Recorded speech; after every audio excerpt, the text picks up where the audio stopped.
Hello everyone, welcome back to my channel. অনেকদিন পরে তোমাকে লোটে মাছ রান্না করব বলে ঠিক করেছি। তো কি পেঁয়াজটা মোটামুটি ভাজা হয়ে গেছে, খুব লাল করে ভাজি। এবার একটু হলুদ দিয়ে দিচ্ছি, একটু নুন দিয়ে দিলাম।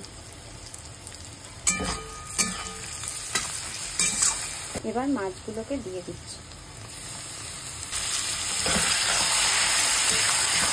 এখন আস্তে আস্তে করে মাছগুলো থেকে জল বেরোতে শুরু। এই অবস্থায় এবার টমেটোগুলো দিয়ে দেবো, 3-4টে।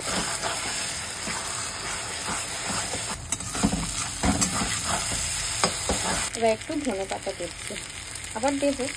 এবার হয়ে গেছে, এবার আমি নামিয়ে নেবো।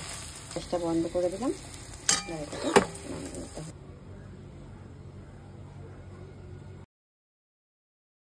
তোমাদের তো আজকে দেখিয়ে দিলাম কিভাবে লোটে মাছের তরকারিটা